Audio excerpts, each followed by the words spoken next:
Good afternoon.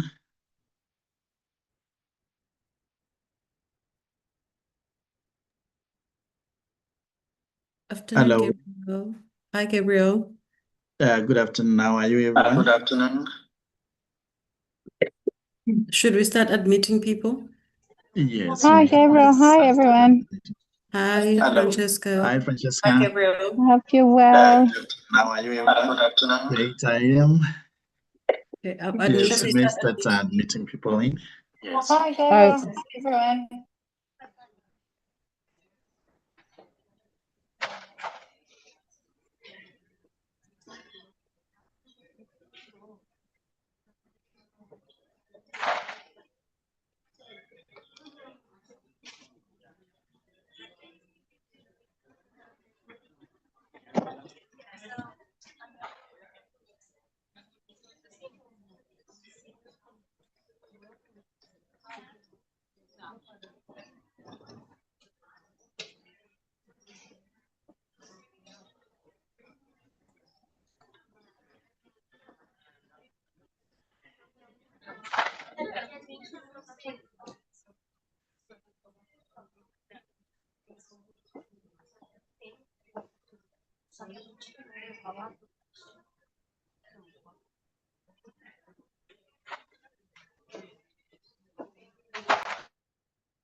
Good afternoon, everyone. We are still waiting for some people to join us, and maybe we'll just give them about 3 minutes so that we can have all those that registered to have an opportunity to attend. Thank you very much for your patience, and we wait to have those that registered to join us in this meeting.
Hi, Pindi.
Thank you very much for those that have joined. Please take a moment to share with us your name, your organization, and where you are joining us from. You just write that into the chat.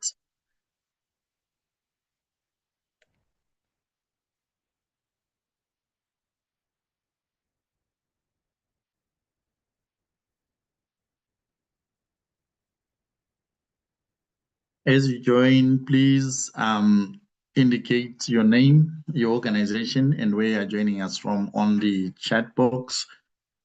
And feel free to also post any questions as we have the presentations going through.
Thank you, because our time is constrained to just 2 hours, and also that our main presenter, Dr. Elena Alvarez Bulia, will only be able to afford us 30 minutes because she has an illness in the family. So we would want to keep to time so that we'll make the most of her presence in the call. I'll now would like to invite Ruth Mambwe from Zambia to give us an opening prayer.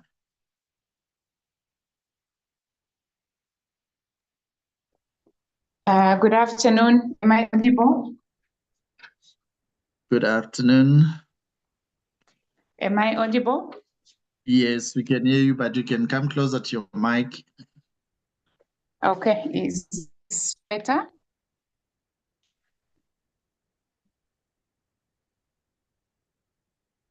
Yes, Gabriel, you may proceed. Okay, shall we pray? Yes. Heavenly Father, in your awesome presence, we come this afternoon. We thank you, Lord, for the gift of life that you've given unto us. We thank you, Lord, for the fellowship that you have accorded to us, that we may be able to come together as a team and discuss things of the nature and the food that you have given us. Father, Lord, we decrease that you may increase in this place. Holy Spirit, we invite you to take charge and control of this meeting. Father, Lord, we ask for your wisdom as we deliberate and discuss various things affecting us and our environment. In the blessed name of Jesus, we pray with thanksgiving in our hearts. Amen. Amen. Thank you very much. All those who are already here, and we still expect some more people to join us as we proceed. We are looking at the topic on confronting GMOs and having a spotlight on Southern Africa.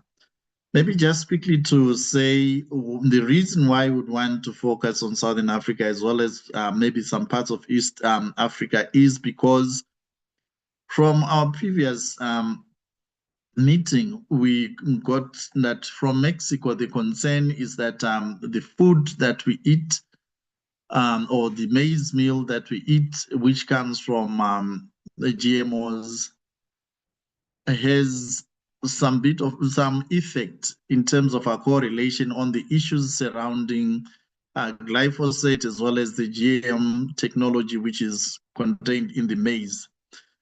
We have done some comparative studies with Mexico and realized that we do have a high consumption rate of maize meal in Southern Africa to a level, maybe when we look at South Africa, we have people who would eat maize meal and maize meal porridge in the morning, would have pap in the afternoon, and we also have pap in the evening, which means they are having maize related products from morning till evening. And maybe this is repeated over time. Maybe in a week, they will have that kind of a meal 3 to 4 to 5 times, which matches the consumption levels that were indicated for Mexico.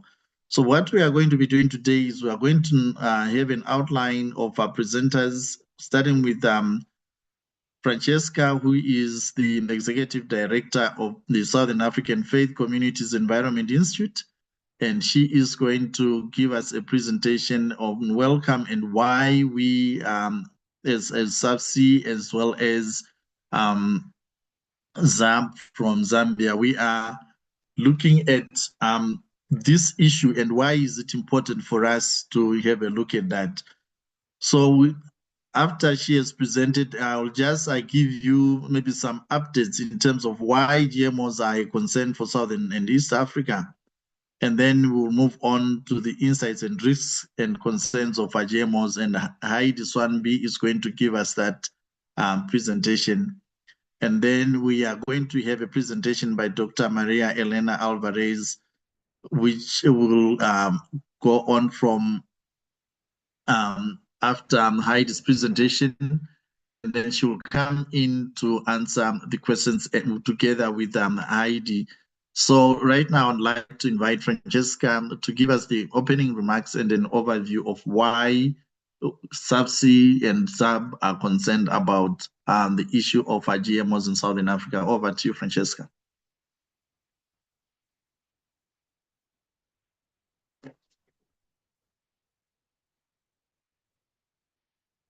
Good afternoon, everyone.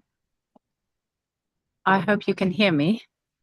I'm having some technical problems from here, but greetings from Bonn. Yes, we can hear you clearly and we can see you as well. Thank you, Francesca. Thank you. Thanks so much.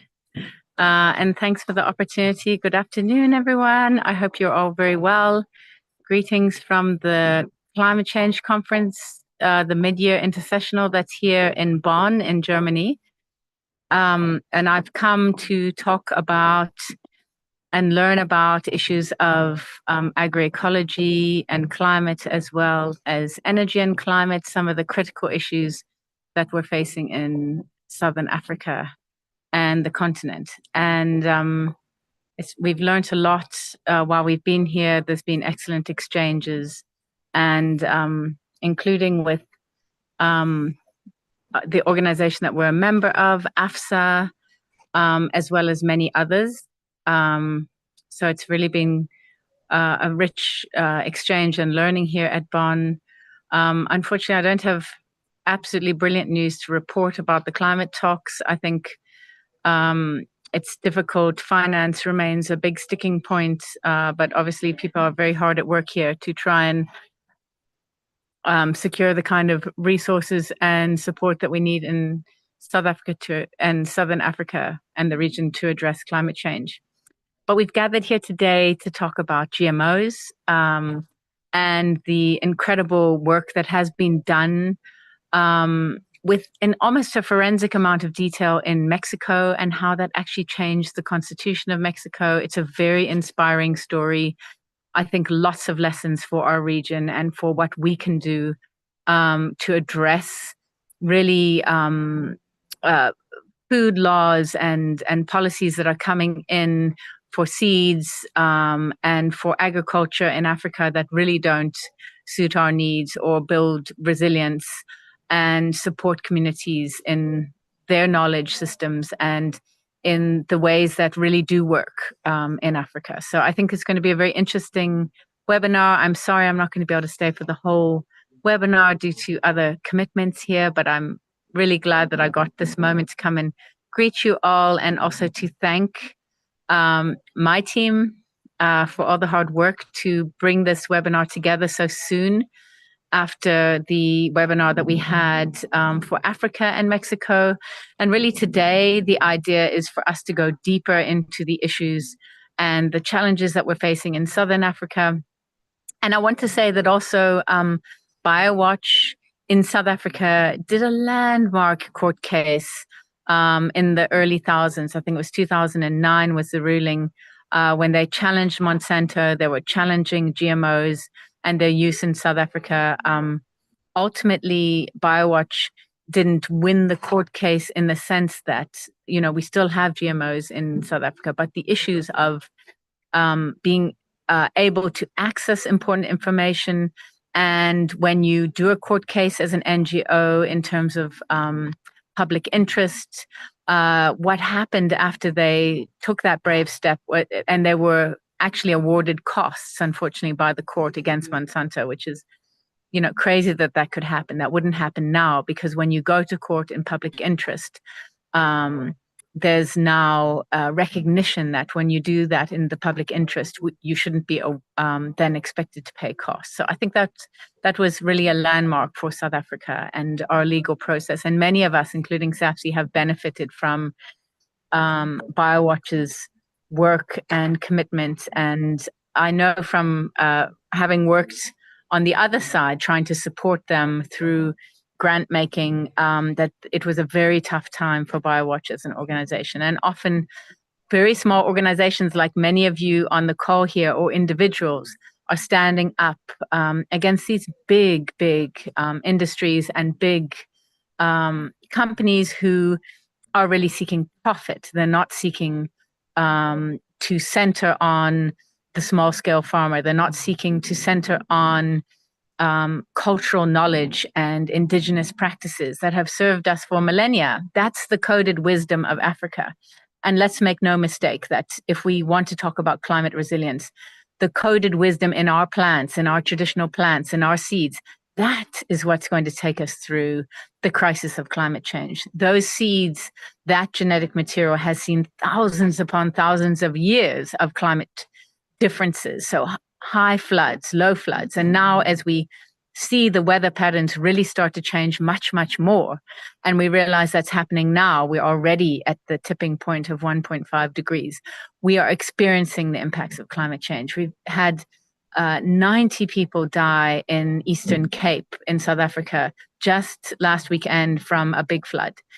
Climate change, unfortunately, is with us. We know about the huge drought that we saw in central Zambia and the major challenges that small scale farmers and all of us are facing in terms of our food systems. So what are centering our work on this knowledge system, that the people and the seeds that we have in Africa, that's deep knowledge, and recognizing it and appreciating it, and understanding that GMOs are a modern experiment to try and improve crops, and that it doesn't actually have the knowledge of where we live, of our systems, of our food systems, of the water systems that our indigenous crops have. So I think today is going to be a lively conversation between both the experience of Mexico as well as leaders in our region who will be sharing some of their experiences.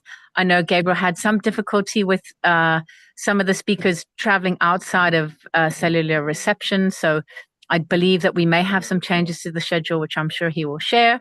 But, you know, I'm really excited to be here with you all and very encouraged by the commitment and energy and interest in this work, which I think really will help all of us to be stronger, to learn from each other, and to think together about what can we do in Southern Africa to address the scourge of these seeds, which actually aren't for us, who aren't actually solving our problems, and the push from our governments to really privatize seeds. So how can we, what are the ways we can work together, and how can we continue to have this conversation far beyond today? So thanks so much, Gabriel. I guess I probably need to say my little bit about SAFSI. As you all know, we are the Southern African Faith Communities Environment Institute. We're 20 years old this year. We're very proud that we've reached 20. We're no longer a teenager. So, you know, as we grow, so we continue to really value our partners so much. BioWatch and many others who, Zarb, who have worked with us, who continue to share their knowledge and expertise. And yeah, we're just thrilled to be on this journey together. And I look forward to hearing about the outcome from this call and what we're going to do next as well, because I think that's absolutely critical as we face climate change and the attack on our seed systems. Gabriel, I'm going to hand back to you and get back to the conference here. And I wish you all the very best. And I look forward to hopefully seeing at least some of you in person sometime this year. All the best. Thank you. Thank you very much, Francesca. And we also do hope that you're going to be representing as well in Bonn, and all the best. Thank you. I would like to thank Francesca on behalf of everyone in this meeting for the wise words that she has shared, and also a summary of where we are coming from and what it is that we would want to achieve as we go forward. The health and safety of our people, and we need to get the information that would help us to make decisions about the food that we eat. In view of the changes that I mentioned earlier on, I will do my presentation later on. Now, I would like to invite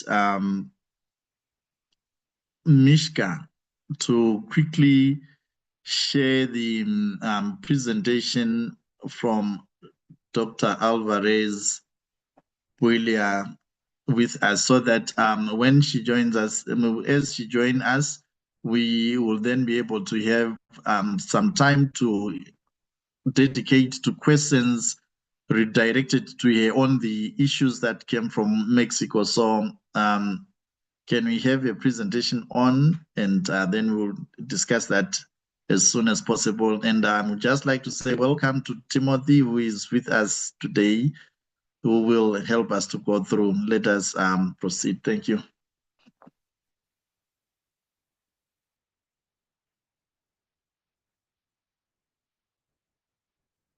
Great thanks to the organizers, the African organizations who have put together this event, and to a growing culture and others for helping make it run smoothly and effectively. Today, I want to give a little bit of background on the Mexico case, so our guest doesn't have to go into all of the history. You'll hear from Dr. Elena Alvarez Builla, one of Mexico's leading scientists, on the research that led the Mexican government 2 years ago now to restrict the use of GM maize with glyphosate residues in tortillas and other maize-based foods. That research is particularly relevant for Africa, as Milliam pointed out, because of the pressure on African governments now to allow GM crops, and because of the fact that many African people, like those in Mexico, consume a large quantity of minimally processed maize. Mexico has documented the risks from such consumption, both from the GM maize itself and from the herbicide glyphosate, and the risks to native maize varieties from contamination by GM maize.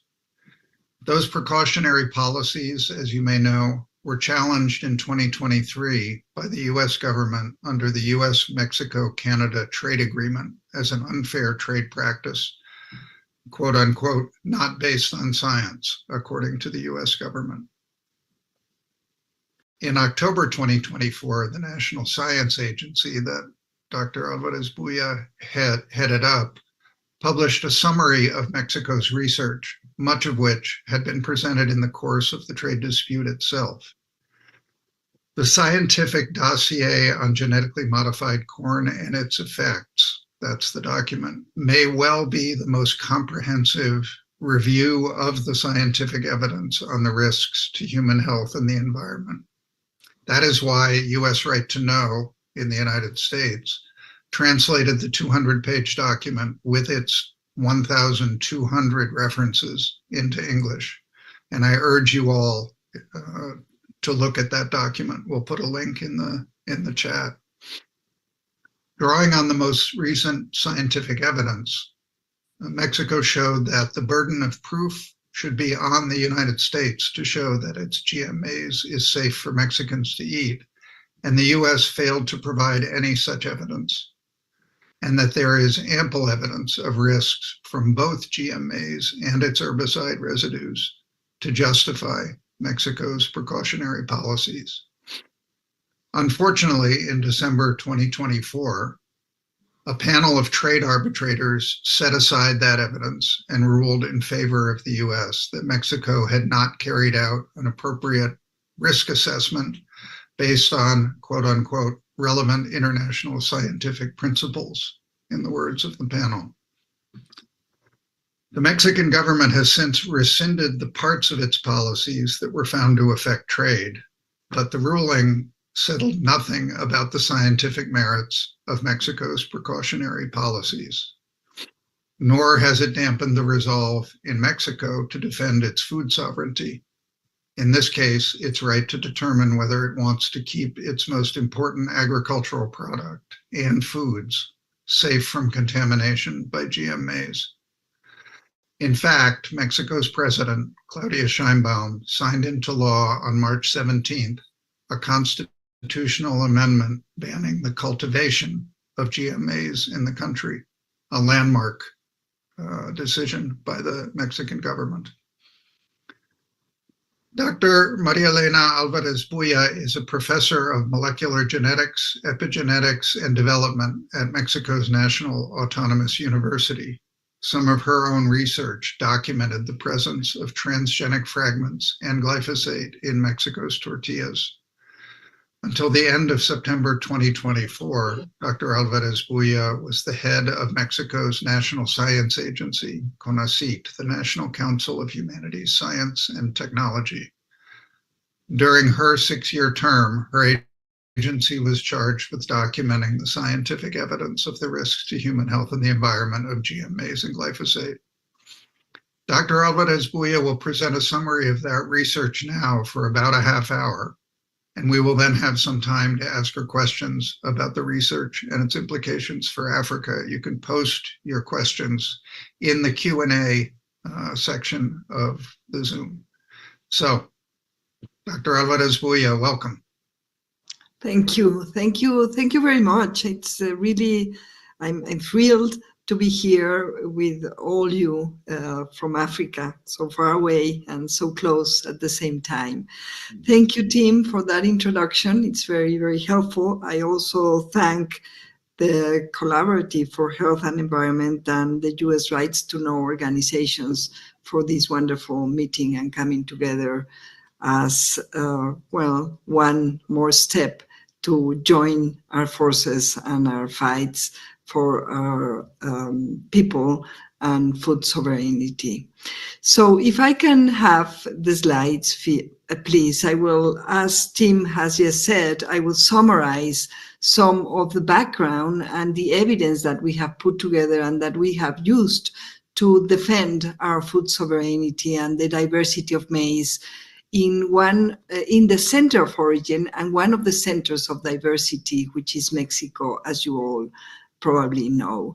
So if we can go to, well, first I just want to say that the work that you're going to be listening now, and I will be summarizing here, is a joint effort with Erika Hackman Aguilar, who was one of the directors in CBioHem, the institution in charge of protecting our biosecurity in Mexico. So she's not here today. I'm in charge of delivering this small talk to you, but she was very important to put together all the work that I'm going to be sharing to you. Can we have the next slide, please? Well, as you probably know, GMOs were perceived not as a novelty for really attaining food sovereignty or food sufficiency in the world, but rather as a tool that, together with hybrids, was aimed at privatizing seeds for profit at every link in the food chain, starting with seeds, processing, and distribution. And for more than 30 years, GMOs have involved. We now have evidence, and this is a very bold summary, have involved public damage and private profits. What are the main sources of evidence that lead us to this conclusion? First of all, coexistence without contamination is not possible. So centers of origin and diversity are being affected by this type of technology when it is released to the open environment. In the second place, the health impacts are already irrefutable, and hundreds if not thousands now of scientific references free of conflict of evidence, of interest, have provided evidence, very robust evidence concerning the impacts on human health and also animal health. GMOs also violate the public and common access to nature, access of seeds, and the right of people to maintain their seed stocks and their crops and food free of GMOs. So this is also very important. Also, agrobiodiversity belongs to everybody. It's a common good. It was never thought to be, and it was never conceived to be privatized and should not be privatized. The best varieties should not be left for elitist markets, as I'm going to show you some examples, and community dispossession that threatens the dynamic process of open breeding in the face of climate change and other challenges should not be limited, and the privatization and this type of technology, GMO-based technology, threatens this potential to create agrobiodiversity that is really relevant to produce food at local environments and also to face the challenges of global change, of global climate change. The next one, please. So this is an example of how destructive GMOs can be in terms of becoming a means of colonization in the guise of promoting good nutrition. So, for example, now US-based companies are targeting the best quality maize in Mexico, in small farms of Mexico, convincing the producers to sell their production of very high quality blue corn and yellow corn maize to them. And once they purchase these very high quality maize, they produce the nixtamalized flour, which is the Mesoamerican process that enables the nutrients of maize to become available for human consumption. And they offer this nixtamalized flour in the United States and sometimes even back into Mexico at very, very high prices. One tortilla could cost the buyer in the American market 245 pesos. This is 10 times more than that a full kilo of tortilla costs in Mexico. So what's going on with this very perverse way of destructive colonialism is a capitalist destruction of community-based production and the appropriation of common resources and millenary community knowledge and resources which are extracted just for the profit of specific companies in the United States. The next one, please.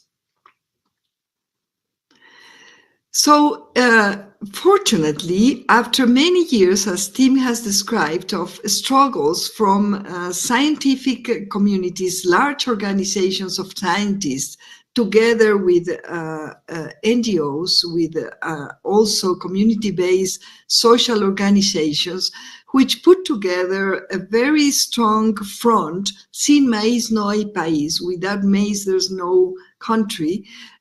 We were able to really have a strong proposal to the government of López Obrador, previous to the present government of President Claudia Sheinbaum, to have as one of his main proposals from the government to protect our diversity and our food sovereignty in the face of this type of technologies. So these governments of what we call the fourth transformation of Mexico have been putting forward policies that are really in favor of biocultural richness, environmental health, and also our human health and food sovereignty in Mexico, which is very important for the whole world, because as I said before, Mexico is the center of origin and diversity of maize. So the best result of all these struggles and the now the commitment of the government to really protect our food sovereignty is that we have now a constitution amendment which mandates that corn planted in our country must be free of genetically modifications, including transgenics and other forms of GMO creation in the laboratory that go beyond the barriers of natural intercrossing or recombination. And other uses of GMO-derived product must demonstrate that there's not any harm involved to our biocultural richness or wealth, health, and environment. So this is very important for Mexico, because now we have at the highest level of the laws, which is our constitution, this mandate which prohibits the release in the open environment of GMO corn. And also it turns to the proposer, to the person or the company which will want to use in our country for food or other type of uses, GMO-derived products. They must demonstrate that these uses will not harm our biocultural richness, our health, or our environment. So this, as Tim has explained, this very good result for the Mexican people resulted after many, many years of a struggle. And what was critical for this success is that the scientific community, that a very important part of the scientific community, completely independent of, without any conflict of interest with the companies or all the scientific institutions in the world that have pushed without any good science this GMO technology, have come together with campesinos, the peasants' organizations, with workers' organizations, and also with NGOs that are committed in favor of our food sovereignty, our biocultural richness, and also our environment and our health. So as Tim has explained, all of this has been put forward in the face of the commercial treaty that Mexico has with the United States, and despite the fact that in the last table of discussion of this treaty, the people in charge of evaluating the evidence to the evidence to justify the trial that was put forward against López Obrador decrees, did not take into consideration the scientific dossier that CONACYT put together, in which we have hundreds and maybe now more than 1,000 references from more than 3 years of rigorous work, and the USMCA panel panel ignored all of this, and the reply of the Mexican government was then to have this constitution amendment. So that's a summary of where we are now in Mexico, and a very summarized history as of what led us to this constitution amendment that protects our food sovereignty. The next one, please. So, as you know, Mexico has all this diversity of native maize, and we have, I'm going to go over very quickly some of our evidence. We have now several scientific studies that show that Mexican maize, the Mexican native varieties of maize, are healthier than the American hybrids that have been used to produce the transgenic lines or the genetically modified corn. And not only that, but also, as I will show later, besides this non-equivalence between the hybrids that have been used for the GMOs, for the genetically modified corn varieties, and the native varieties, they're not the same, they're not equivalent, because the native varieties have higher percentages or contents of fiber, of proteins, of antioxidants, and so they are nutritionally better for human consumption in comparison to the hybrids in which the transgenics were developed. But on top of that, we have the risks associated to both the transgenics, the transgenes, and the glyphosates. So this scientifically demonstrates that the substantial equivalence that has been argued to put forward the GMO technology and the transgenics is not supported, scientifically speaking. So the standardization of corn derivatives in our food that are meant for the big agribusiness and food business in terms of production of oils, high fructose syrups, starches, and others have been demonstrated that are very harmful for our health. But also the corn that is used in this transgenic technology is of a much lower quality for human consumption in comparison to our native varieties. The next one, please.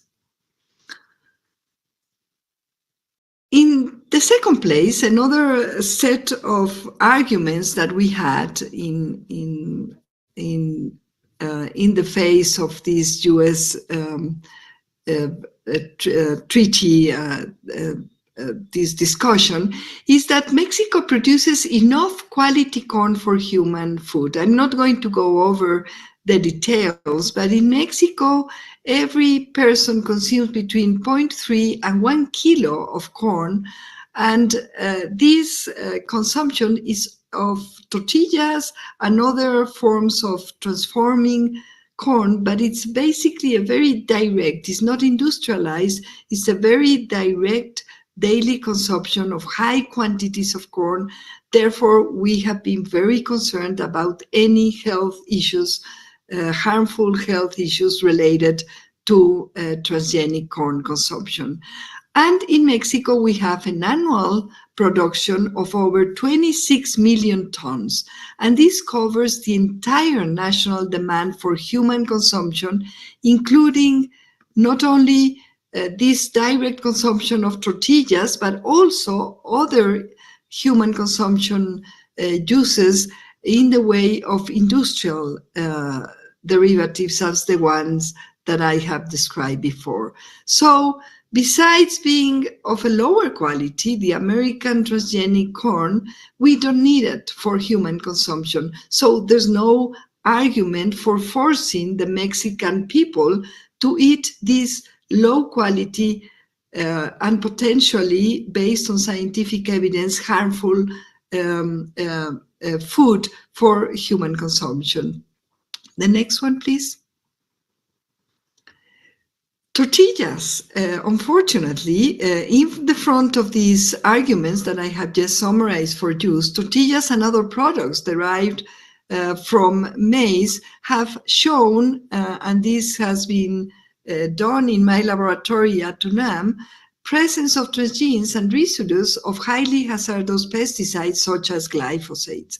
So this shows that in the previous years, before López Obrador government, there was no care of, the government was not able to assure the Mexican people that their tortillas, their main food, maize, was free of transgenes and glyphosate. And this is still a challenge for the Mexican government and its institutions to assure that the Mexican people are eating the very high quality corn that is produced in Mexico from small hold peasant units and also from large production units in the north, that the maize that is produced there is not GMO and it does not use glyphosate.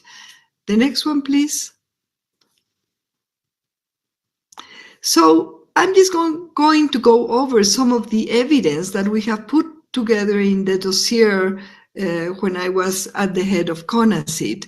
This is evidence from the United States showing how the increase of glyphosate and GMO use in the United States is very closely correlated with an increase in deaths due to various diseases.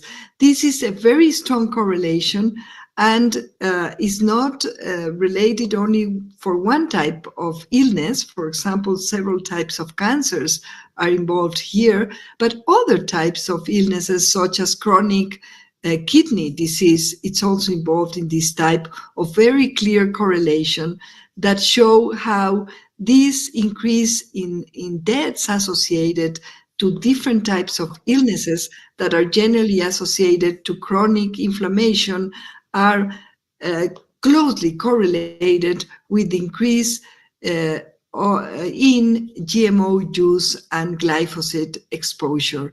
So now, what are the mechanisms involved in this possible causal relationship that is being suggested by these very strong correlations between death rates in the United States associated to different types of illnesses and the increased rate of use of GMOs, release of GMOs, and the exposure to glyphosate? This research has been accumulating, this research concerning the underlying mechanism is being accumulated with the years. The next one, please.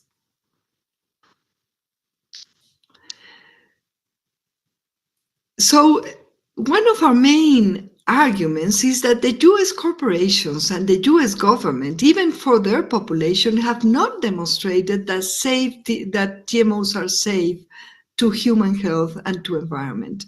So that's why CONACYT, during the term of the former president, Andrés Manuel López Obrador, conducted probably, as Tim said, the most exhaustive review of the existing scientific literature concerning the risks to the environment and to our health associated to GMO consumption and the exposure to glyphosate, which is tightly linked to most of the GMO lies. We concluded that the evidence was more than sufficient to restrict, as a precaution, the use of transgenic corn and its associated agrochemical glyphosate in the country's food supply chains. And we can assure that the US cannot ensure the safety of its GM corn, genetically modified corn, that is being massively imported to our country, and our population is being exposed to this potentially harmful for human consumption genetically modifying corn. So their regulatory processes and evidence are based mostly in the United States, on studies that have been influenced or even done by biotech companies. And this is very, very important, not only for Mexico, but for any other country that wants to protect their local varieties of corn, in this case, and other cultivars for other transgenic in terms of the risks imposed by other transgenic lines, but also to protect the health of their people if they're consuming, in this case, corn. So the next one, please. Well, the team has already summarized this. This slide summarizes what team explained to you. This is the context of the elaboration of this scientific dossier. Mr. López Obrador, our former president, asked us, mandated to us, to put together this dossier, and we prepared it in collaboration with many scientists that have been studying this in Mexico and also in other parts of the world.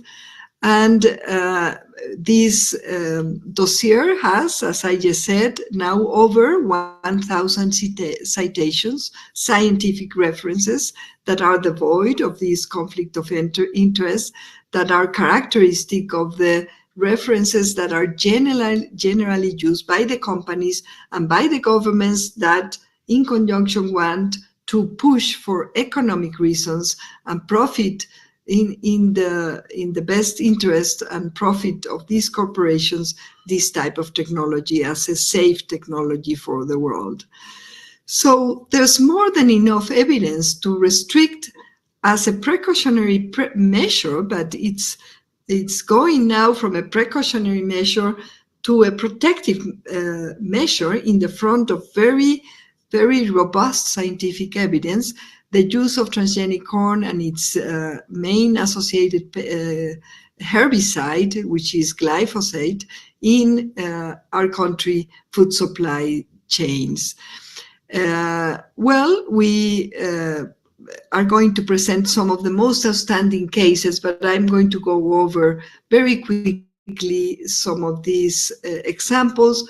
I will leave this presentation for you to use it and distribute it freely, and we can go into some of the details if you're interested in the Q&A question and answer section.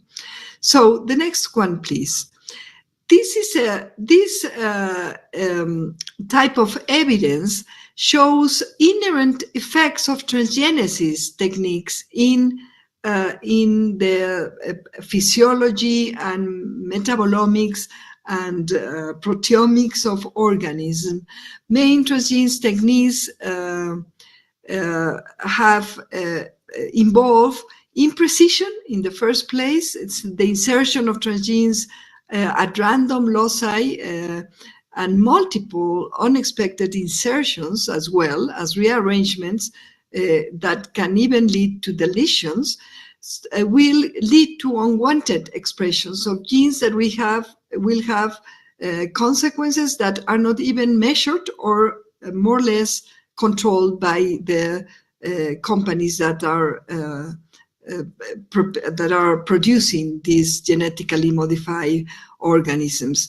And more so, the herbicides that are used are eventually going to interact with loci that have to do with insect resistance, and all these secondary effects are now being documented in many, many studies. The next one, please.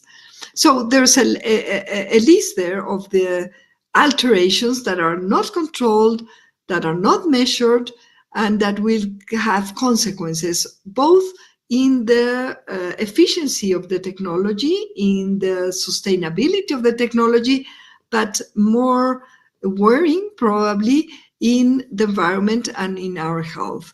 So there's now ample omic evidence, system biology evidence, which is the area of my research in my laboratory, which will have multiple impacts and changes at the level of the proteins, the proteomic, and as I just said, the metabolomic. And we already knew this because scientists as myself who are studying the complex gene regulatory networks that underlie the traits that are being affected by transgenic technologies based on a completely obsolete hypothesis, scientific hypothesis, that you can alter in a specific loci without altering the rest of the interactome, the complex gene regulatory networks implied, and therefore without altering any other phenotypic trait, is completely false. It has been demonstrated scientifically that all phenotypic traits are regulated by these complex networks, and so it is very difficult, if not impossible, to really control the impact of a transgenesis event in the phenotype of an organism. So, therefore, the so-called substantial equivalence is completely unsupported scientifically based on the state-of-the-art science in terms of molecular genetics development in thousands of references that are not referred specifically to the analysis of GMO technology that are now available in the scientific literature. The next one, please.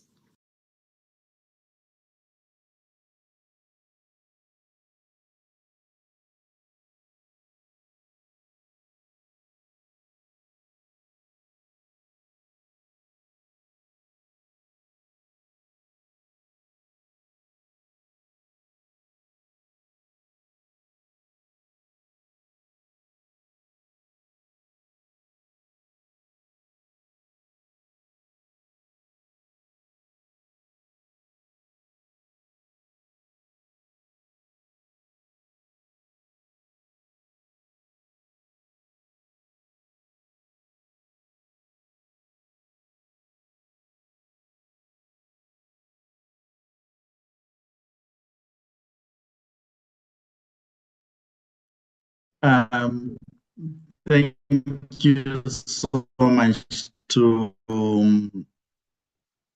Dr. Buila for that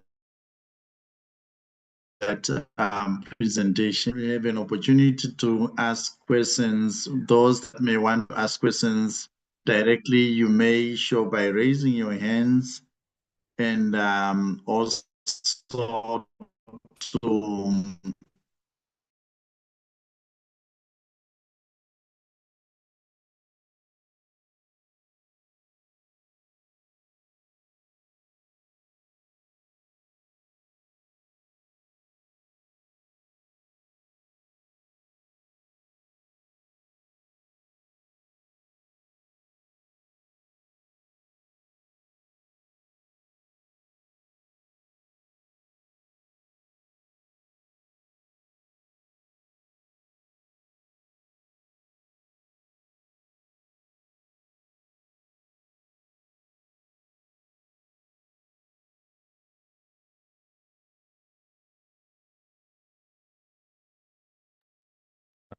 Afternoon, colleagues. My name is Pintile Mangwana.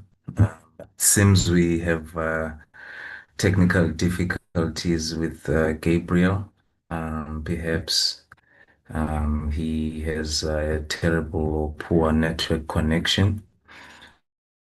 Yeah, just to ask participants to show by raising their hands. If you've got any questions that you'd like to pose to the speaker, Dr. Maria Alvarez, just like to allow for that opportunity now, or please feel free to post your questions on the chat box while we try and get in touch with Gabriel. Because he is also one of the speakers in terms of our program.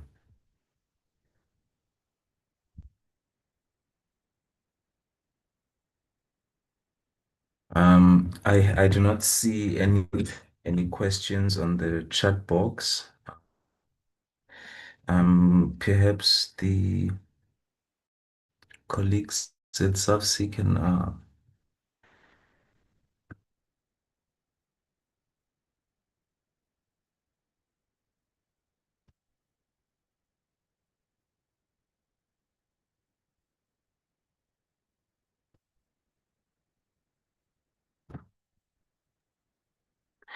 apologies, colleagues. We seem to have some challenges.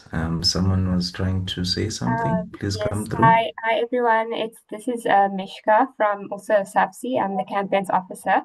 I think Heidi, if you are ready to present, I think you may go next, and I'll present my screen. Thanks, Mish.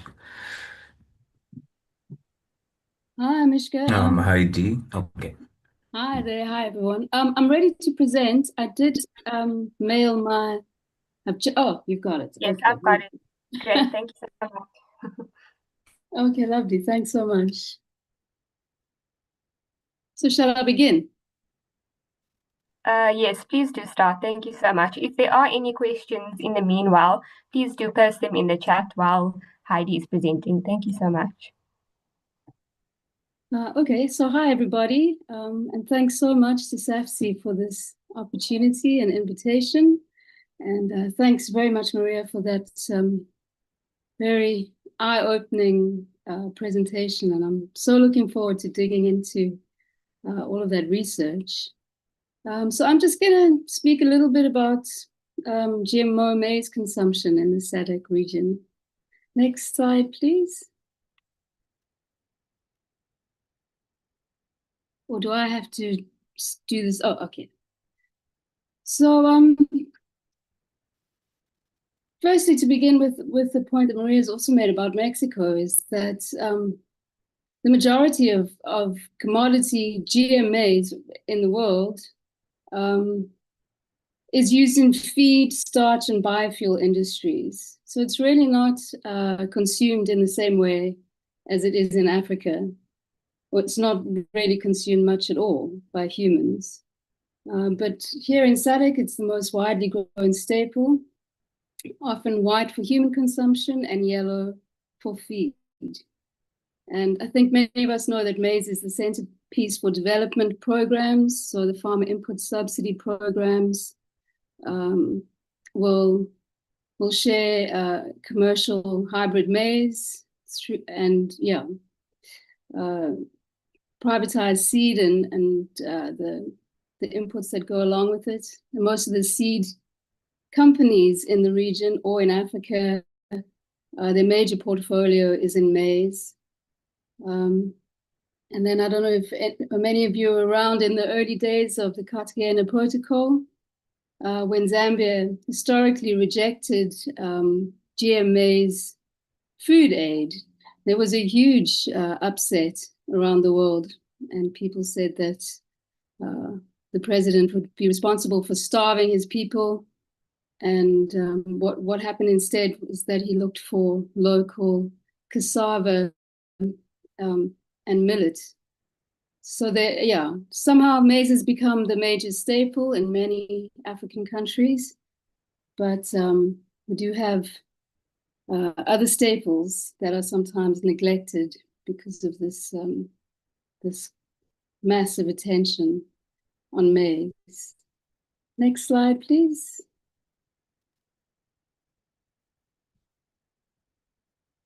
So in terms of GM maize adoption in Africa, really most of the continent has resisted the adoption of maize.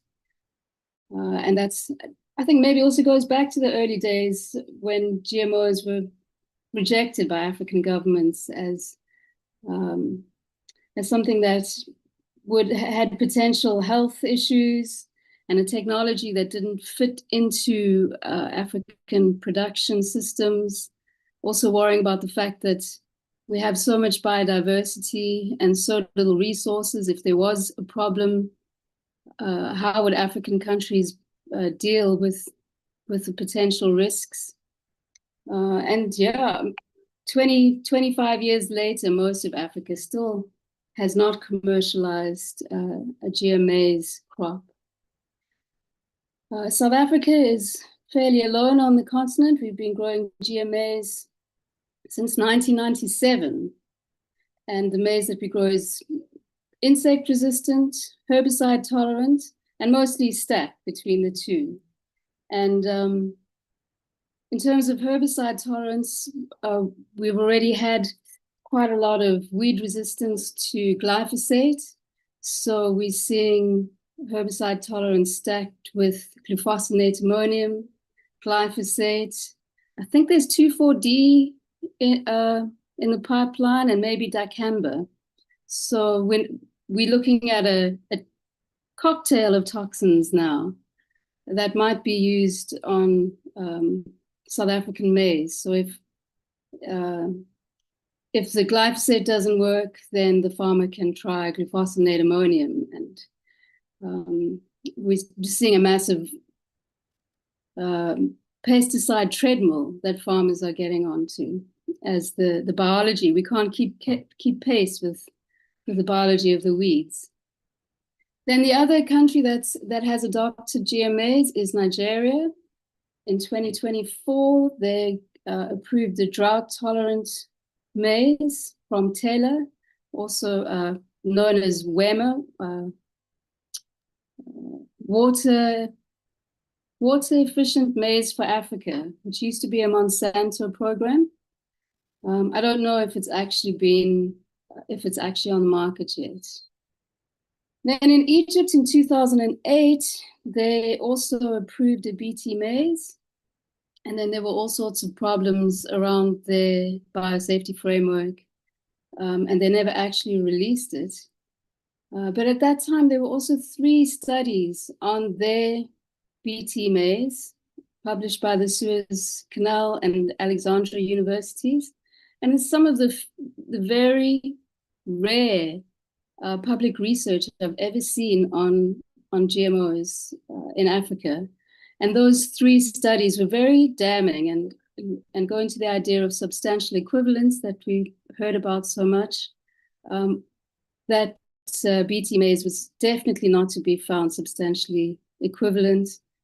And they found that it may be toxic to humans and animals. They found differences in body weight, changes in organs, biochemistry.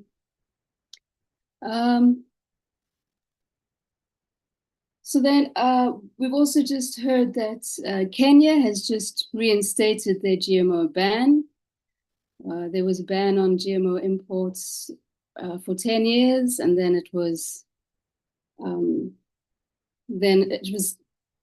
the ban was removed, and it's recently just come back in. So hopefully all of their projects on GMOs, I'm not sure, I think will be stopped now. And then most African countries don't allow or severely restrict GMAs. For example, Zimbabwe requires milling for it to come into the country. So still a lot of suspicion around consuming maize on the continent. Next slide, please.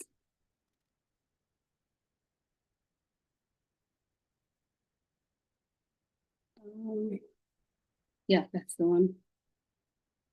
So as I mentioned, we consume maize very differently to, say, for example, the United States, who's the biggest producer of GMAs in the world.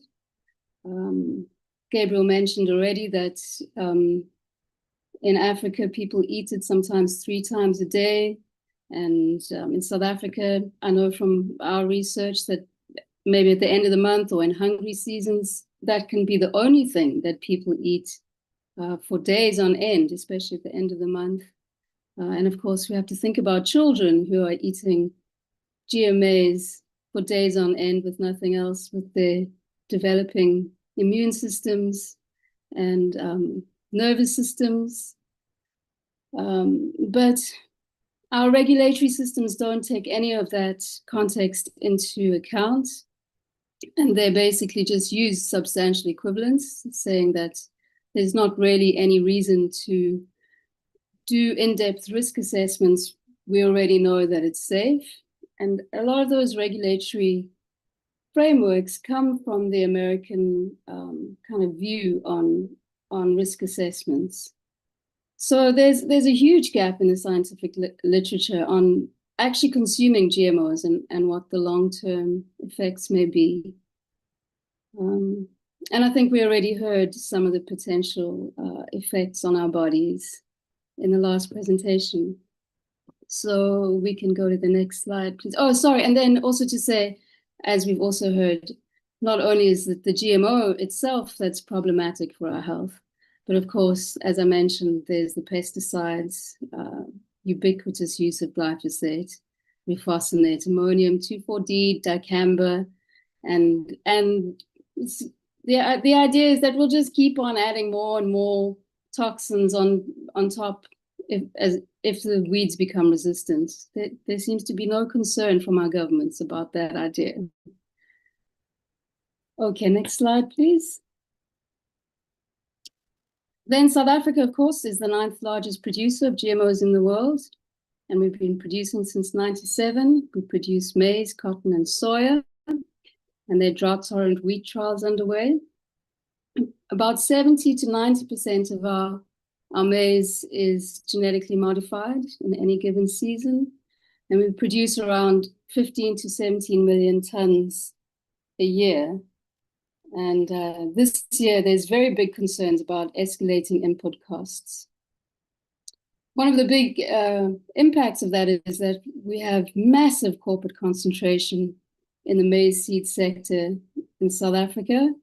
The DuPont and recently bought Pannar, well, not recently, some years ago, which was one of our last South African seed companies. And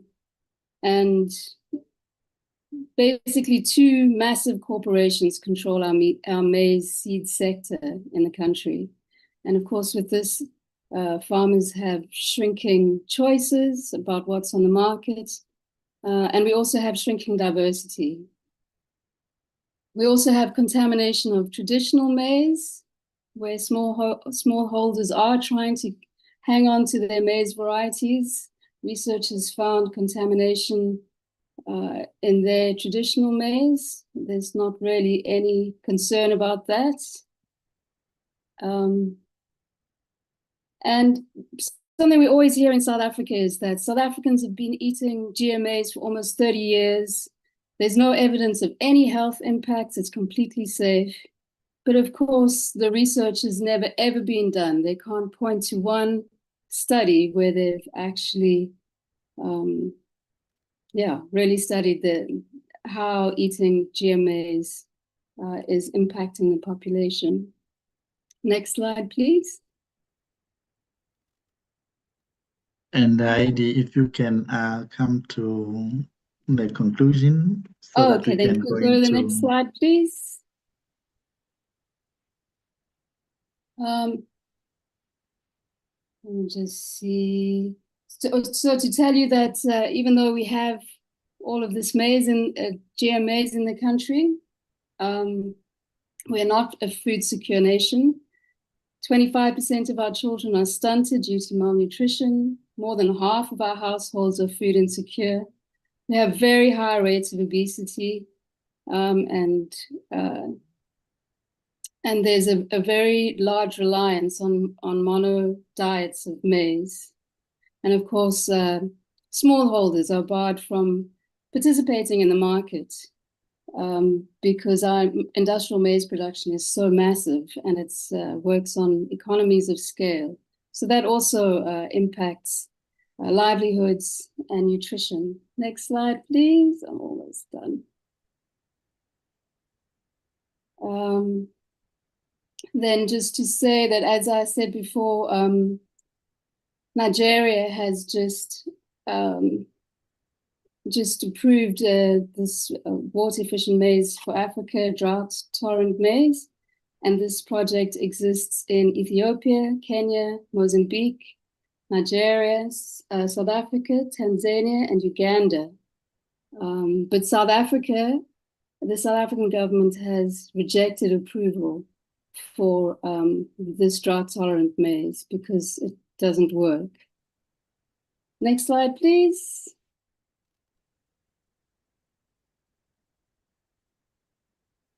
Then I also just want to quickly mention the pesticides again, and just to say that there might be an interesting opportunity to deal with the introduction of GMOs through a pesticide lens, because at the international level, there's an obligation to phase out highly hazardous pesticides. And as I already mentioned, in South Africa, we are using glufosinate ammonium, and this is a highly hazardous pesticide which has been banned. And industry is now trying to get an exception to continue using it. But basically, if the pesticide has been banned and the seed is developed to work with the pesticide, then it becomes obsolete. Next slide, please.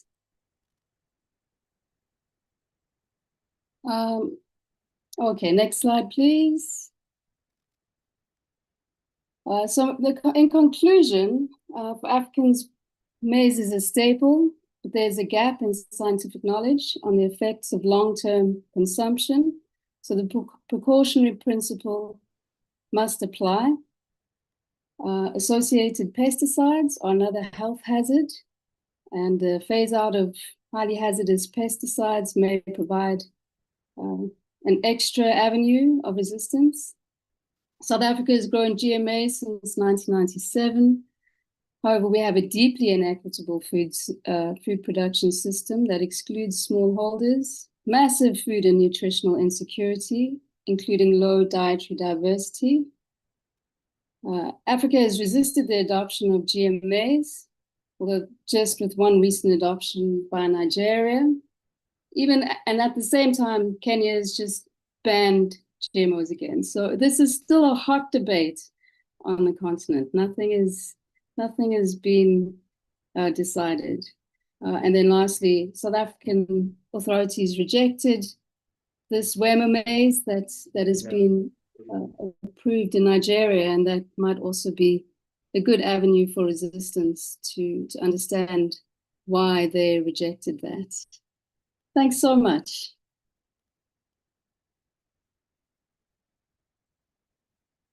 Thank you very much, Heidi, for your presentation. I think it did, in fact, give us insights on the risks and concerns of GMO maize consumption in the SADC region. I think now I want to go to the chat and raise some of the questions. I think, Ninette, your question on the meaning of stacked, I think you're quite happy with the response you got from Vanessa, and thanks, Vanessa, for responding to that. There was a question on what is meant by stacked on your slide around GM maize adoption in Africa, and I think that's been responded to. And then the second question is, what are the names of the two corporations controlling SA Seed? And yeah, I think that's the only question on the chat room. If you can respond to that one on the two corporations controlling SA Seed. Thanks. Okay, it's DuPont and Monsanto, who's now being bought by Bayer. So they're the two major players. All right. Just going through.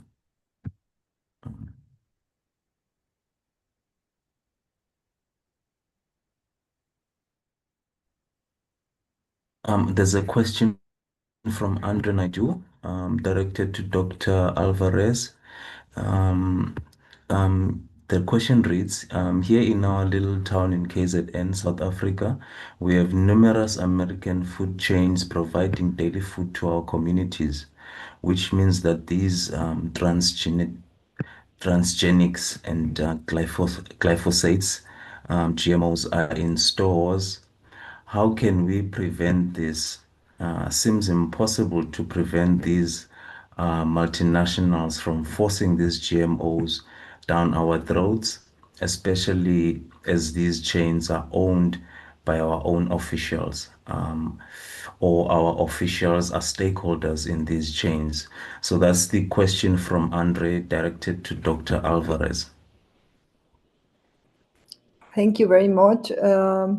Well, yeah, it's certainly a problem if the people in charge of the government are part of business to distribute and sell this GMO corn. In Mexico, the way we have been achieving the regulation of GMO production and availability in the food chain. As you know, Mexico's main food is maize, is a staple food, is first of all with a collective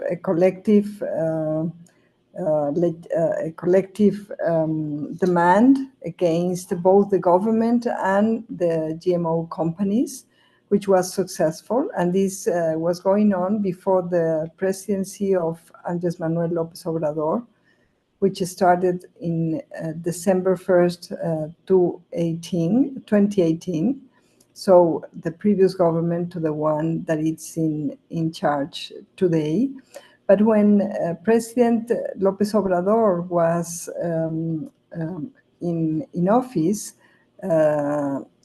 for the last 6 years before the presidency of Dr. Claudia Sheinbaum, he put out a decree which prohibited the use of glyphosate in a gradual form. It was being decreased until at the end of his presidency, it was supposed to be completely out of Mexico, although the companies, well, and also the government of the United States argued that there were not enough scientific evidence to support such a harsh regulation against glyphosate. But also this decree stated that transgenic maize should not be planted in Mexico. And this has now become part of our constitution at the highest level of laws in Mexico. And that's protecting the Mexican countryside from GMO plantations. And that's, of course, decreasing the availability of GMOs, GMO corn in at least the rural areas and the basic consumption of tortillas and other means of corn consumption in Mexico. Nonetheless, the prohibition of GMOs in food was not achieved in the Constitution, and we're working on secondary laws. So I think the learning from our experience, I would consider that collective actions within and between the African countries in order to use whatever legal instruments you may have on your hands to restrain the companies and even the government, as we did at the beginning, from forcing this GMO based on all the scientific evidence that has been accumulated now in terms of the effects, for example, of glyphosate on health. There's some recent effects that are very, very important. And maybe also calling upon international laws, because from what I hear, the problem that you have is that the government is completely intertwined with the corporations. So that's what I can share with you at the moment. Right. No, thanks. Now I've been instructed colleagues to ask Tim to please go ahead and ask his questions because Dr. Maria Alvarez has to leave quite soon. So Tim, if you can go ahead and ask your questions. Thanks. Hi, Tim Wise here. Thank you so much for hosting this event. I know there were other questions that I believe Gabriel had had gotten from other participants, and he wanted to see those posed to Dr. Alvarez-Buya. One was what impact GMOs can have on native and organic maize and other plants. And I know that was a subject of Mexico's constitutional amendment. Dr. Alvarez-Buya. Yes, well, the accumulation of transgenes in the open pollination native varieties are unpredictable. And in that sense, it is unacceptable to just release GMO varieties into the environment, given that we have scientifically shown that the GMO lines or varieties cannot be segregated from the non-GMO native varieties. There's going to be gene flow, and if an unrestricted release of GMO varieties is allowed, these GMO derived sequences will be accumulating in the native varieties, and that's unacceptable because we can expect, based on scientific evidence, that eventually some of these transgenes will cause phenotypic modifications that are unwanted in our native varieties. So that would be my thoughts on that question. I know. Besides that, GMO maize has to use, or depends on the use of herbicides such as glyphosate. And glyphosate on its own has also important environmental impacts and health impacts in the rural areas that are also unwanted. I know that one of the other questions that has come up about Mexico's presidential decree and the trade agreement decision that undermined that decree, ruled it Mexico's restrictions on GM corn, maize in tortillas illegal.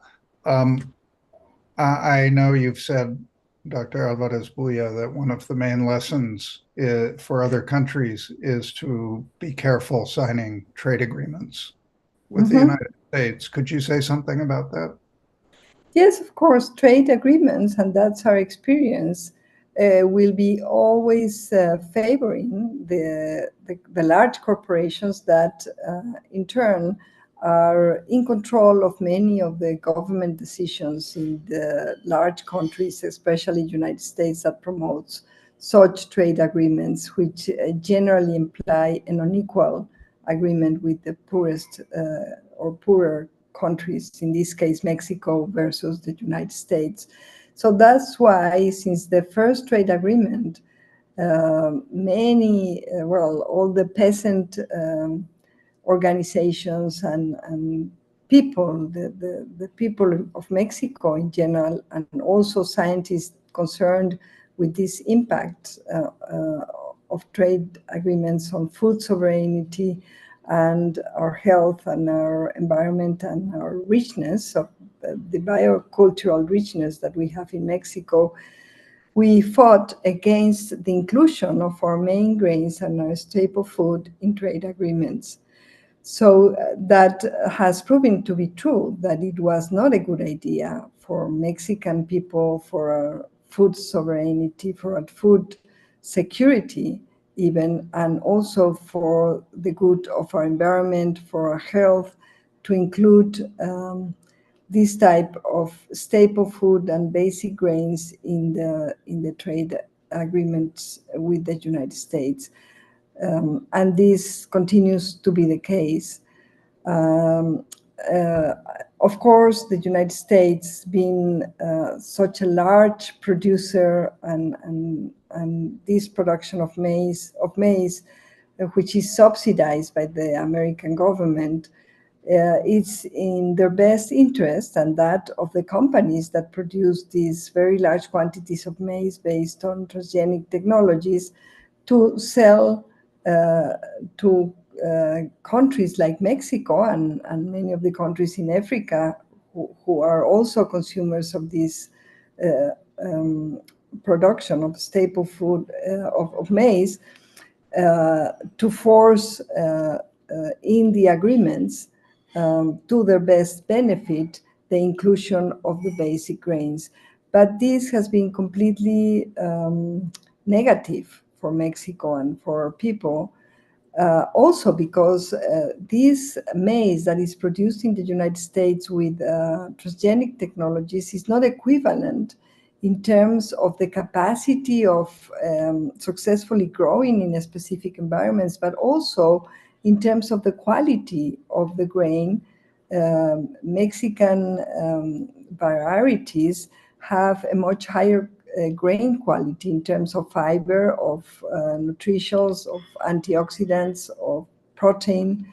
And in comparison, the American hybrid-based transgenic corn is based on hybrid that was mainly selected for very high contents of carbohydrates, of starch. And we have even hypothesized that part of the obesity problem that we have in our country could be related to the change in the source of maize being used for tortillas and other type of important food in our country. So for all these reasons, it was very unfortunate and completely negative for our country to include the staple foods in the trade agreements. I would have one more question for Dr. Alvarez-Buya if there is time. Is there time for that? Yes, of course. I'm happy to address this additional question, Tim. Please. Okay, if that's okay with the organizers at SAFSE.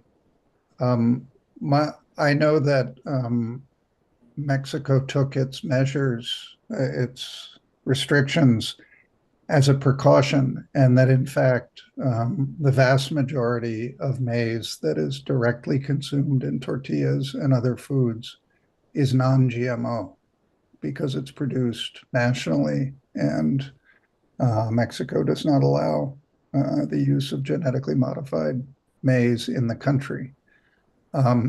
South Africa is in such a different position because it is producing GM maize and consuming it in direct, minimally processed form, like tortillas, only in different forms in Southern Africa at a very high level. And I wonder if what you would say about your research and what it shows as a warning about the levels of consumption in Southern Africa. Yes, that's worrying because based on the scientific dossier that we put together from when I was at the head of CONACYT, the Science and Technology institution in Mexico, we have put together now thousands of references that do not have conflicts of interest.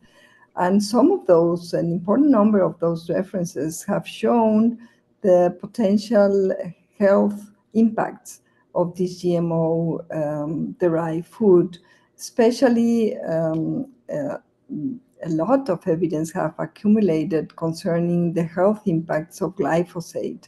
And we have shown in a study done in Mexico that in the industrial tortillas, because there are handmade tortillas where GMOs are completely or almost completely absent, but there are also industrial food and industrial tortillas, and there we have found a very high level of contamination or presence of GMO-derived maize, and also in about 30% of the tortillas, the industrial tortillas, the presence of glyphosate. So I really would be concerned in terms of the long-term effects of these large quantities of GMO-derived food, especially of lines that are herbicide tolerant, because of the now very well documented scientific evidence concerning the different types of impact, of health impacts of glyphosate. For example, there's a new study showing the direct effect experimentally, of course, in experimental animals, in terms of increasing rates of cancer, different types of cancer associated to the long-term consumption of glyphosate.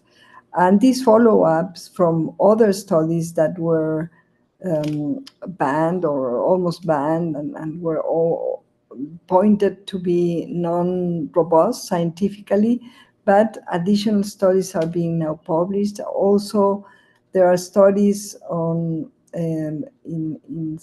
following several generations of children that have been consuming products with glyphosate, which also show important impacts. Of course, in Argentina, the evidence is quite clear because the communities that are close to the production of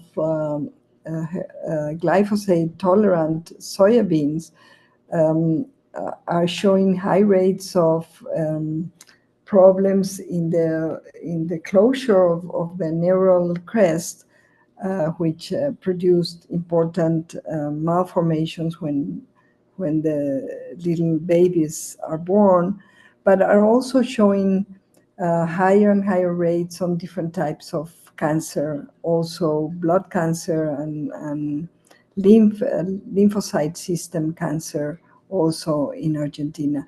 Of course, there's also evidence concerning the direct health impact of transgenes directly. For example, the impact of the BT-derived transgenes that are included in some of the transgenic lines. So for all these reasons and all the scientific evidence that has now accumulated, I think the African countries should have sufficient arguments from the scientific point of view to force or to fight for the precautionary principle and to avoid the imports and the consumption of large quantities of transgenic maize.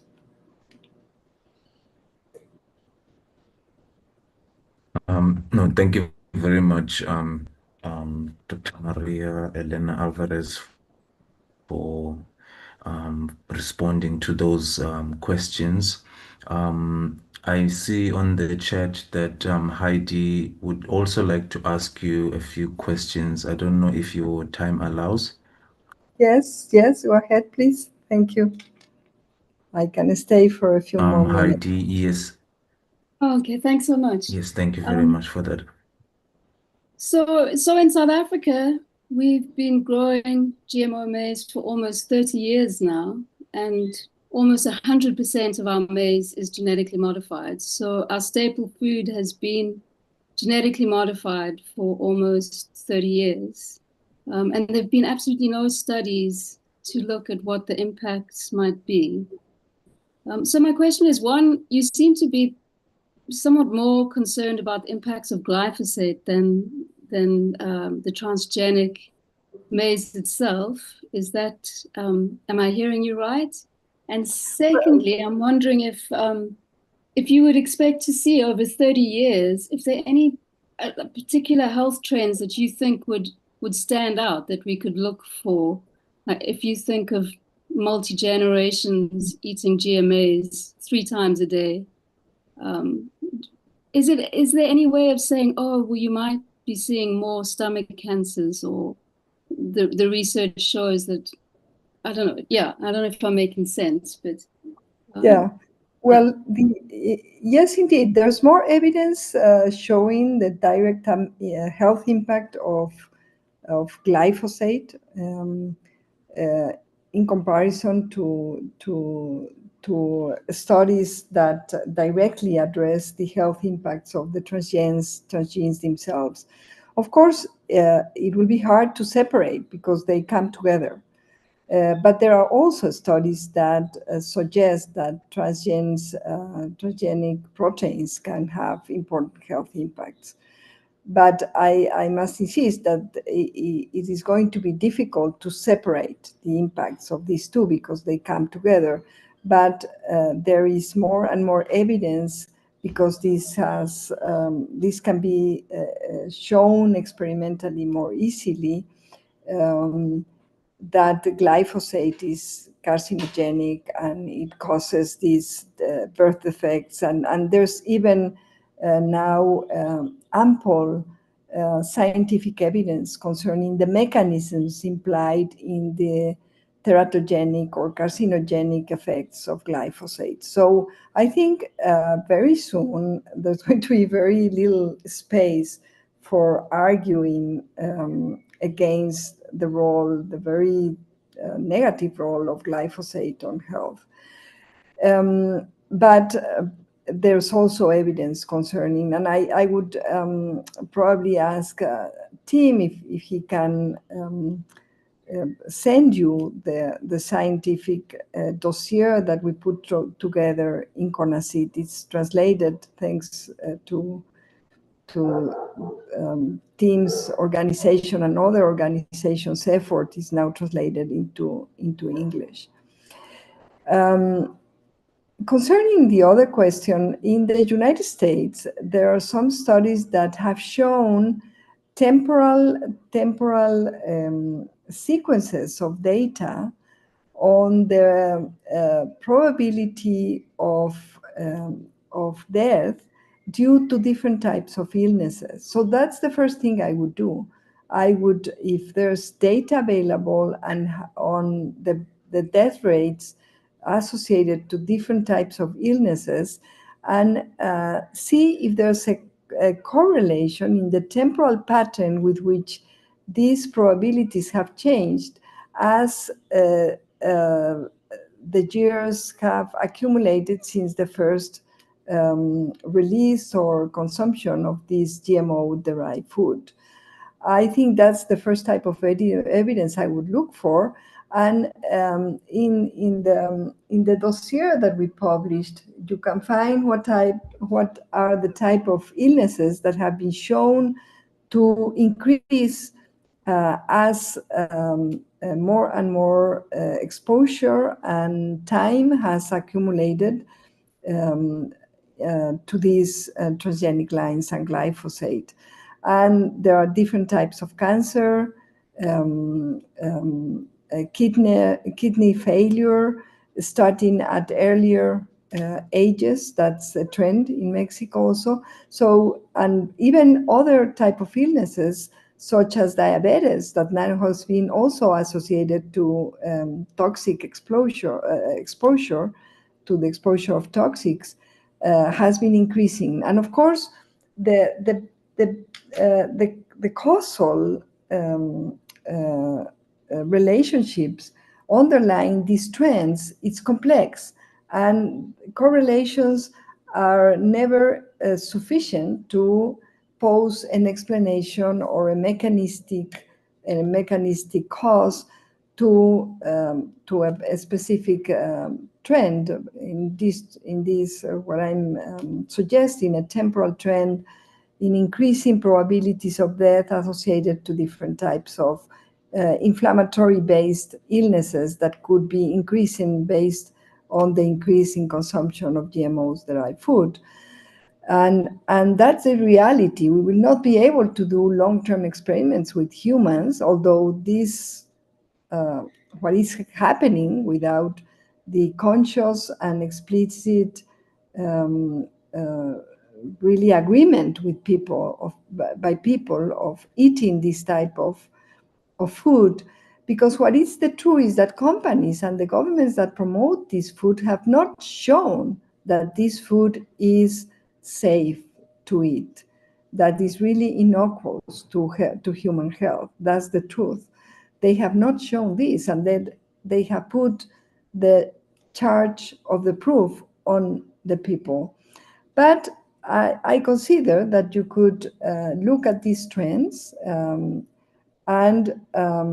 also look at the age at which some illnesses are arising in the African population, and if these ages have been decreasing. In Mexico, we have found that younger and younger people are coming up,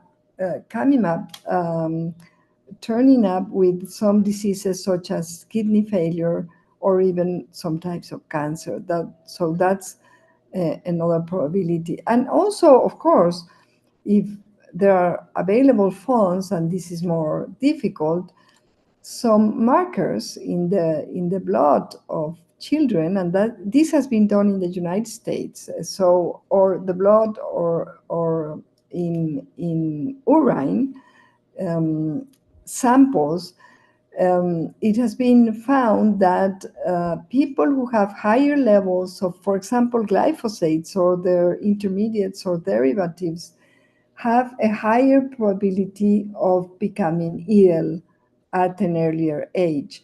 And there's this type of epidemiological data in the United States. So I think even the type of data that has been accumulating and the evidence and the studies that have been done in the United States could be a guide for what in Africa people could search for in order to argue against this GMO-derived food.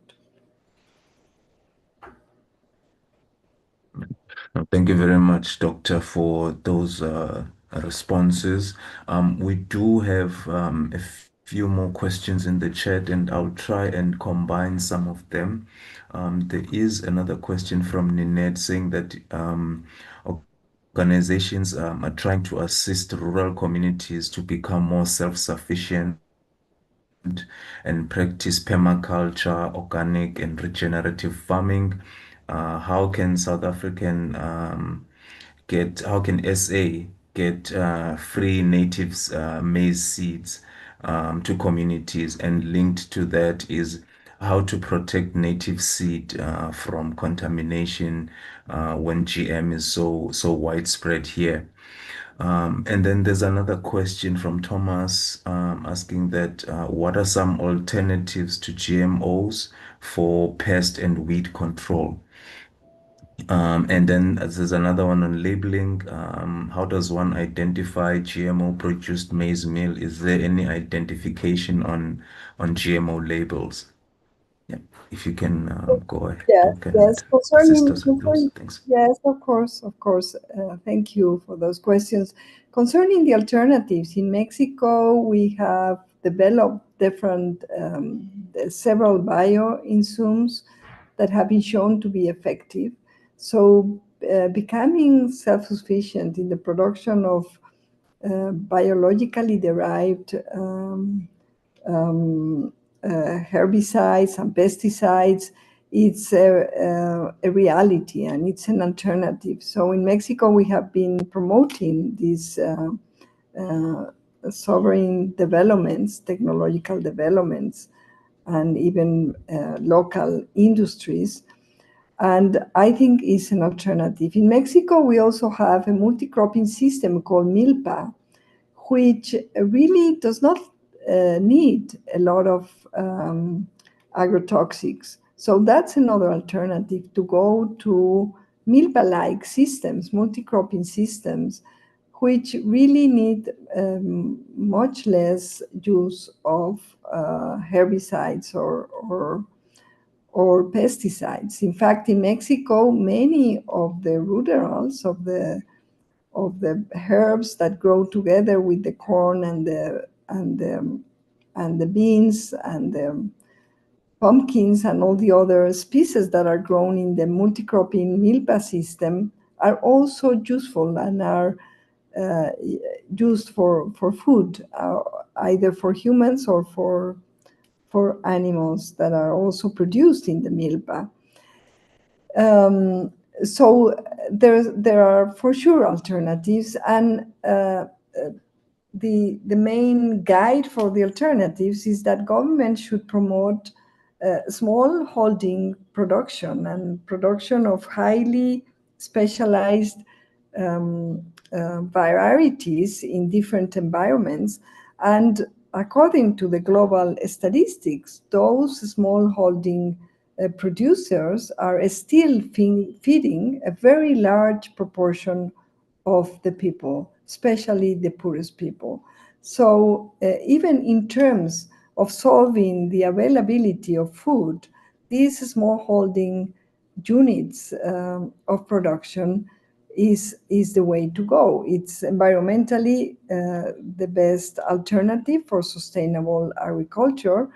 It also produces a higher diversity of food, that it's healthier, and this has also been shown scientifically. And in addition, producing different types of species in a certain area makes a much more efficient use of the environmental factors that are critical for agriculture production. So it's much more efficient and sustainable in the long term.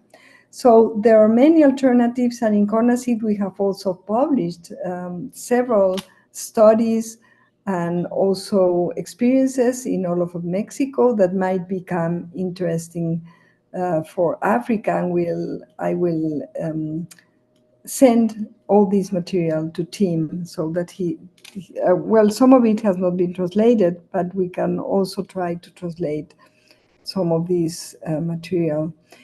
And of course, it would be interesting to see if we could come up with certain type of agreement in order to make some of the Mexican native varieties available to Africa, and having, if this is not a plausible or a good idea, I would have to think a bit more about this, because Africa has its own native varieties. But in terms of native varieties, what we have found that is more useful is the local seed banks alive in the hands and in the communities of the rural areas. So the rural communities, peasant communities, have the capacity to preserve almost 100% of the diversity, of the genetic diversity of local varieties, not only maize, beans, pumpkins, etc., etc. And this diversity is dynamically adapted to the changing conditions. So the alternative for the promotion and conservation of genetic diversity of native varieties is to promote live community-based seed banks, as many as necessary, as many as possible, and to promote this smallholding production in the rural areas.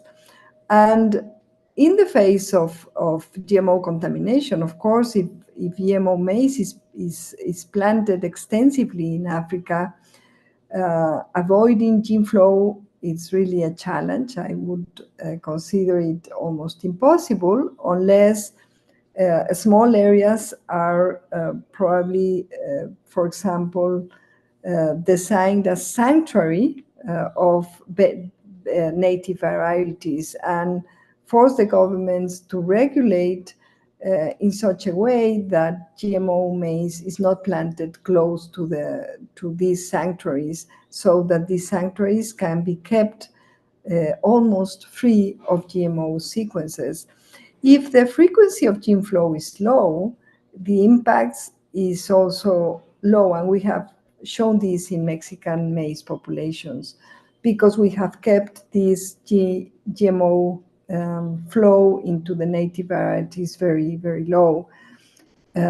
So I would think that could be a possibility. I think I was missing one of the questions.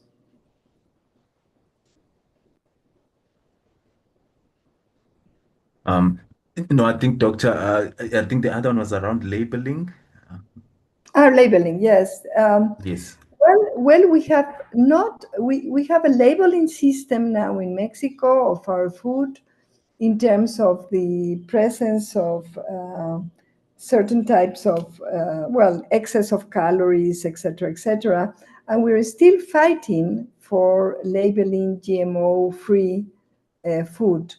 There is a lot of resistance, of course, because what we are still fighting for is to regulate GMO presence in industrial derived food in Mexico.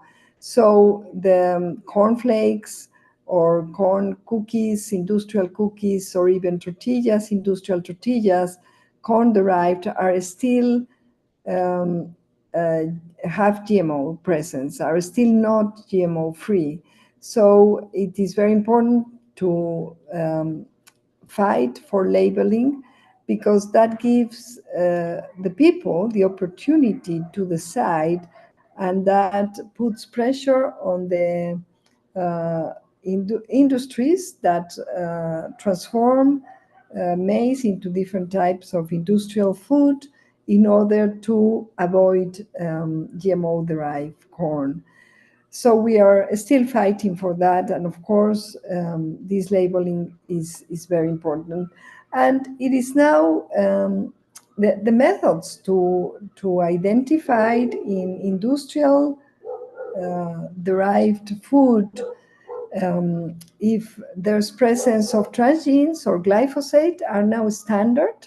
So it is relatively easy and feasible for the governments and their institutions to test and to trace for GMO presence in the food. And for example, we're strongly fighting against the presence of GMO-derived food for babies. For example, Gerber and some of these food, we have shown that they have the presence of these GMO-derived sequences or glyphosate. Thank you very much, Doctor, for the responses. In the interest of time, we've noted the follow-up question from Thomas on the pest control and the use of GMOs around that. If we haven't managed to respond to it, we'll provide a written response. And we also take note of the call to action by one of our faith leaders that, the material shared within these presentations is around the problem, but it should be more focusing around how to empower participants to be able to challenge governments and engage in these processes. And we appreciate that that insight, and I think it is very useful contribution. And I think this is part of the action of us being informed before we can take meaningful action and engage with these policy processes. And thanks, Sonia Sonia Mountfort has also shared in the chat a link around what is happening with regards to labeling around GMOs. In the interest of time, I'd like to hand over to Gabriel to take us through. Thank you very much. Thank you. Thank you very much for this, and congratulations. I really have to leave now. Bye-bye. Thank you very much, Doc, and bye-bye. We'll keep in touch, and thanks, Tim, for being on this call. And on behalf of everyone in the meeting, I would also want to thank all of you for attending and also for engaging in this discussion and dialogue.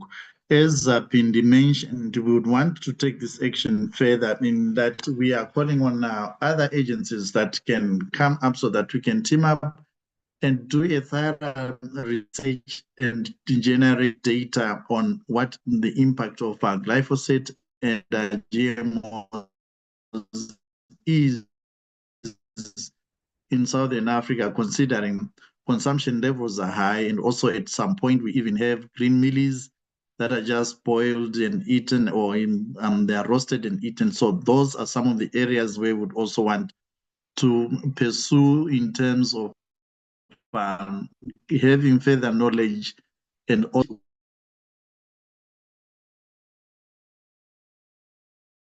people protected if that is necessary, and also to have the requisite labeling to be on the pack so that anybody who will be consuming the food will understand what food they are taking and what implication that might have.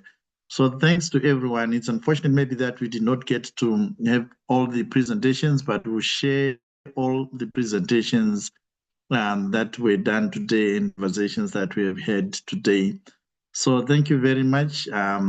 Now, if those that are still available, if you can just put up your screens, your video, so that we can take a group photo together. Thank you very much. And I would also ask Reverend Raquel to give us a closing prayer, please. When we are done with the photos, I think we'll take the photos as we go. Then Reverend Raquel from Namibia may have a closing prayer for us, please.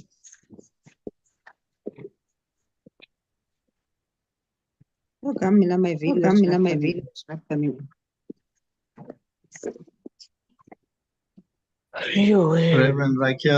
Raquel, please.